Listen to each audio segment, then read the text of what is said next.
Welcome back to another Sunday Stitches. If you're new to the channel, my name is Lauren. I am the fiber artist, quilter, and designer behind Garden Girl Studio. And today we're going to be stitching up a springy corner bookmark. It's basically spring, y'all. I'm ready for it. I'm done with snow. I'm ready for some flowers and some just bright sunshine and springy days. So let's get stitching.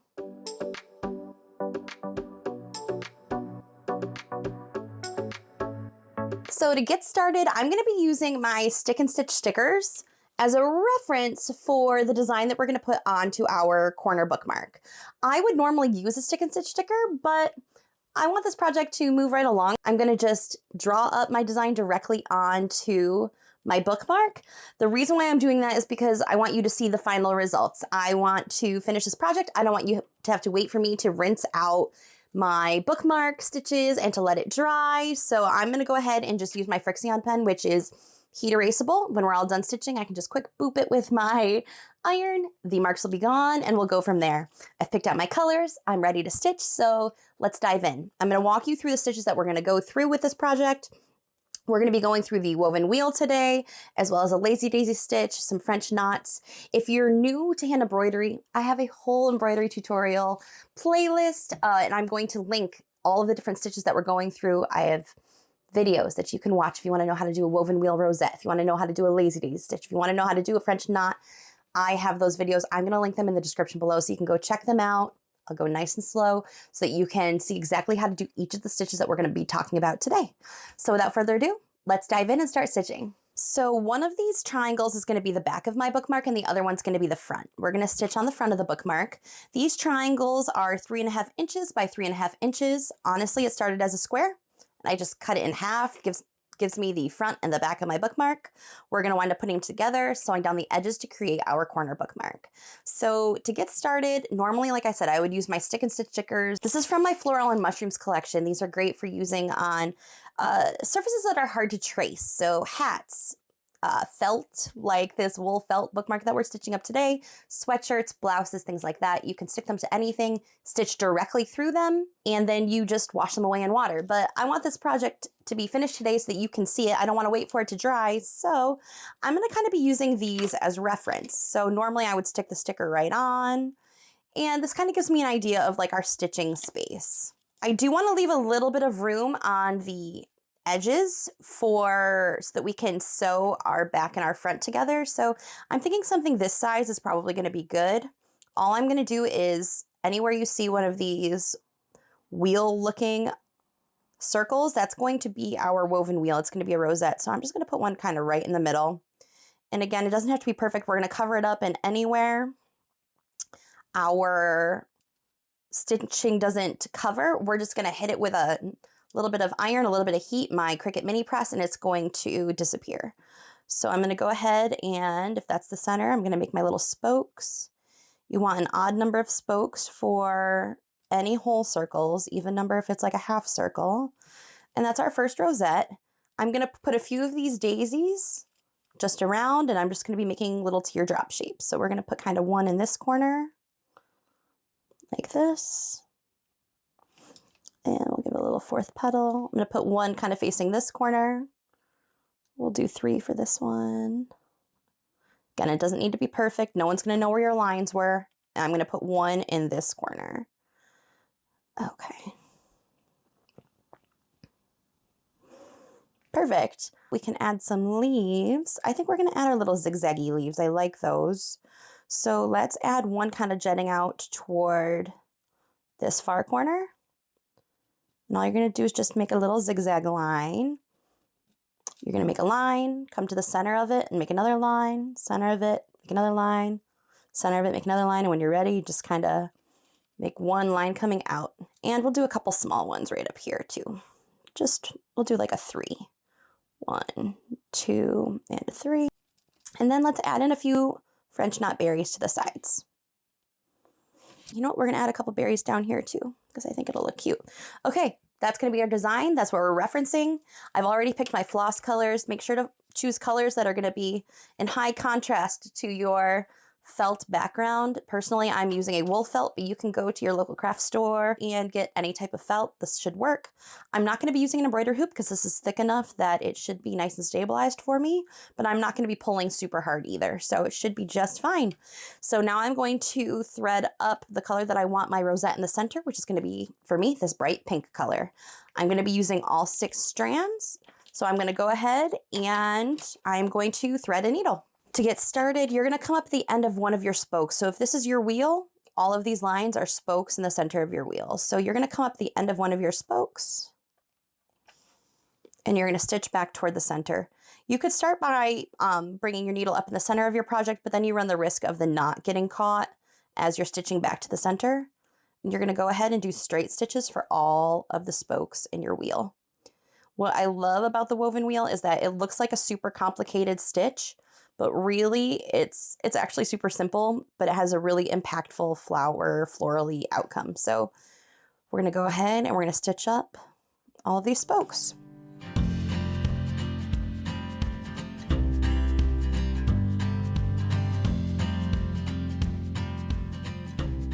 Okay, when you're done stitching your spokes, bring your needle up somewhere near the center of your project. Doesn't need to be quite in the center, it can be a little off center. And then all you're going to do is weave under every other spoke. So if I'm going over this spoke, we're going to go under this one. And then we're going to go under, we're going to skip one and go under. Skip one and go under. And we're just going to keep going around and around and around until we have a rosette.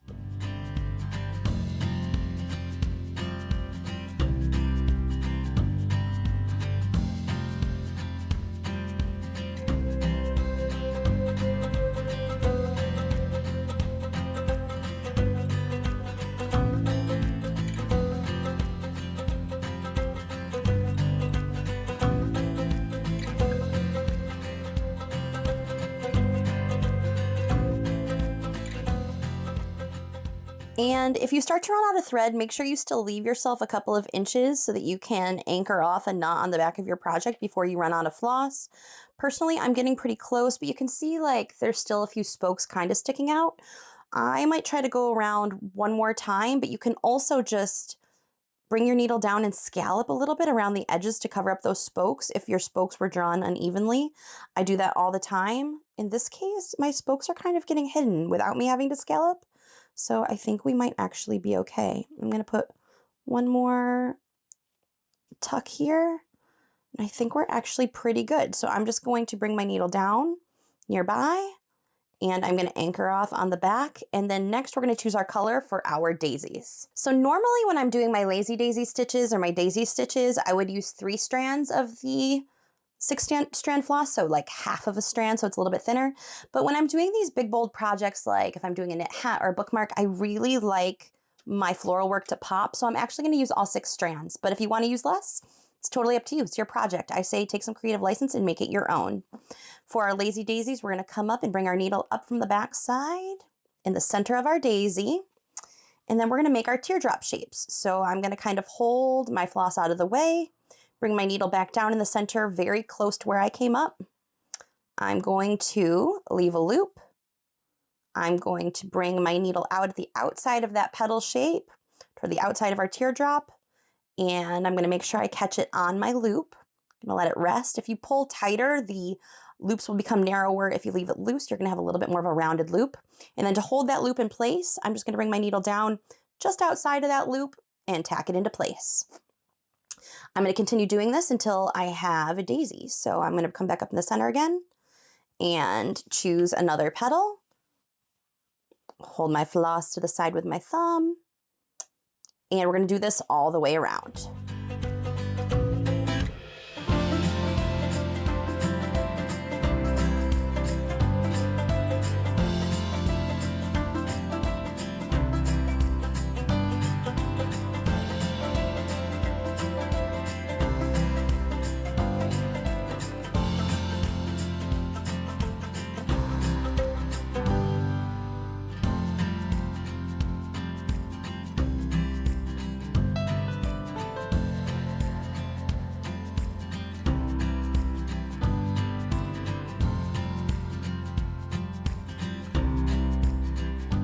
And then you're gonna go ahead and move around to your other daisies. You can either knot off after each one, or you can just use a travel stitch to carry along on the back. When we're all done, I'm gonna be using a stabilizer to cover the back of the project so that our stitches won't get caught anywhere. They're gonna be covered up. So feel free to travel stitch if it makes your life easier. Okay, we did it. We added all of our daisies. Next, we're gonna add these little zigzag stitches. It's almost like a loose fishbone stitch, but it's pretty easy. We're pretty much gonna do it the same way we drew it. So come up at the end of one of your lines, and then you are going to stitch out to the end of that line using a straight stitch. Bring your needle back up in the center of that line where you should have another spike coming out, and just straight stitch to the end. Again, come up in the center of the line where you should have a zig or a zag going the other way. Bring your needle back down at the end of the line. Okay, and you're just going to carry on until you get to the end of your little zigzag. At the end, I always just kind of make one little ziggy zag, kind of coming from the center of the V that we're making. I just kind of pop it straight out, so it's like the end of the leaf, if you will.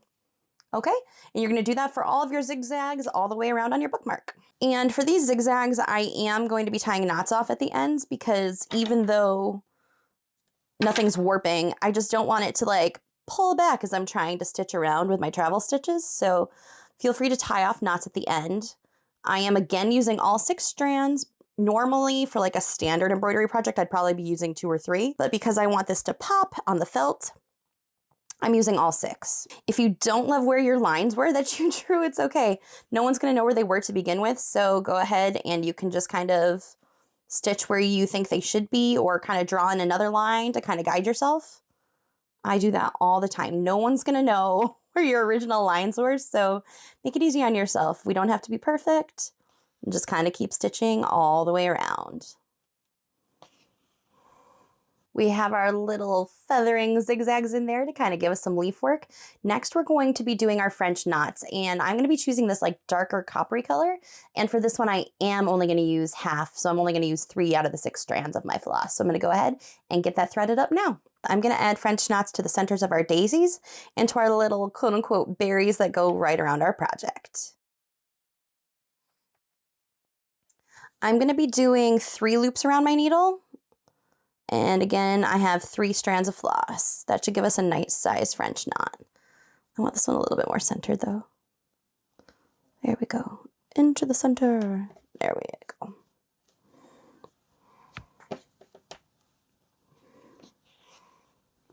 Perfect. There's our French knot and our daisy.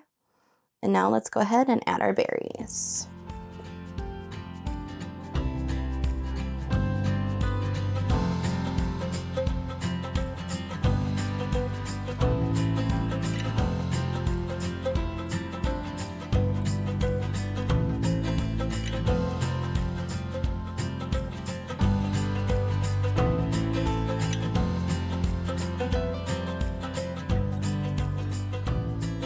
I added just a couple extra French knots to the base just to even out everything. Take a look at your design and make sure that it's balanced and that you're happy with it.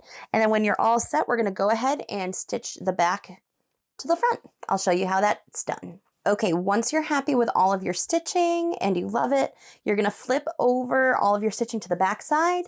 I have a peel and stick fabric stabilizer here. Basically, you can just use this for your fabricy projects. You peel off the backing paper. This is sticky, and all we're going to do is use it to cover the back of our stitches. This came in a big roll. I just cut it to size, about the same size as my triangle, maybe like a little bit smaller. We're just going to go ahead and stick it to the back. That way when we're using it on our book, the book pages aren't going to get caught on the stitches. Everything's nice and flush. Make sure that none of the edges are poking out of the side, and we're good to go. You're going to go ahead and you're going to align the top and the bottom, and we're going to stitch up along the 2 shorter sides. So we're going to stitch up on this shorter edge and across the top to this shorter edge. This is the edge where your book would fit in. So if this was my book page, it's going to fit on your book page just like this. So let's go ahead and stitch up the sides. I'm going to be using this dark turquoise color because I like choosing colors that are close to my background color. I'm going to be using all 6 strands. You could do this with regular floss. You could do this on your sewing machine even if you just want a quick zoop, zoop. Stitch the sides, and I'll show you a couple different stitches that you can use. Again, keep your triangles nice and aligned as best you can. And I'm actually going to come up between the layers, okay? About, I'd say, 1/4 to an inch to a 1/2 inch to the inside. Come up between your layers and bring your needle up through about there. I'd say, was that about a 1/2 inch in? So that your knot is resting between the layers. You don't want it showing on the front or the back. So then you're going to bring your needle around and come up through the back side in about the same location through the center of your project, okay? So all we're doing is just looping through so that you've got a little loop, and we've hidden our knot on the inside. From here, you have some options. You can either do a blanket stitch or you can do a whip stitch. A whip stitch is fast. All you're going to do is just stitch from the back side to the front, and you're just going to keep whipping your needle through. I'm going to show you how I like to do a blanket stitch. We're going to come up about, I don't know, 1/4 to a 1/2 inch away. We're going to try to keep it at the same distance as our first stitch, but it doesn't have to be perfect. Bring your needle through, and that time I came from the back side. I didn't go through the center, I came through the back side. And you're going to catch that loop and pull it out so you have a nice little, I don't know, whatever we want to call this, little stitch going here, but we've caught it. Again, you're going to come from the back of your project, same distance away, so about 1/4 to a 1/2 inch. Bring your needle through, and you're going to have a loop. So catch your needle on that loop and pull it straight out. And you're going to do this all the way up to the corner of your project. Once you get close to the corner, you're going to go ahead and do one last stitch. Catch your loop. And I try to keep it so that it doesn't go around the corner. We want it to stay kind of on this edge. Perfect. That's going to kind of keep it neat and tidy. Then we're going to go ahead and we're going to turn our corner, come about, again, 1/4 inch away from the edge, and just do the same thing. Catch that loop. Okay, and you can see it's kind of turning the corner for us, which is really nice. I think the corners and the starts are kind of the hardest parts, but remember, there's no perfection here. Don't worry about it. Just get it as good as you can. And then just like you did on this side, you're going to keep stitching all the way down the edge of your bookmark. When you get down to the final corner of your project, take one more stitch, about 1/4 inch away, do your regular loop, and then you're going to bring your needle back down into the center of your project between the 2 layers. Okay, and now we're going to tie a little knot on the inside. Using the tail of your floss, make a loop, bring the tail through the loop, and then you're going to actually use your needle to guide the loop down. So put the loop in your needle, put your needle tip where you want the knot to sit on the inside, because it's hard to really tie a knot. All you're going to do is just pull this tail and guide it down and along the bottom of your needle, and it should rest right on the inside of your bookmark so that it's not showing. And you might need to do that more than once. So let's do that a second time.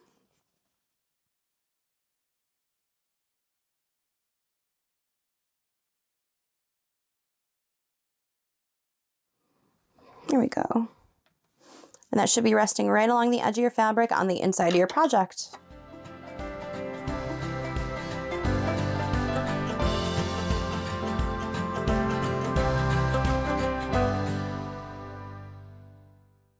How cute is this bookmark? I think it is so perfect for spring. I am excited to use it with all of my new reading.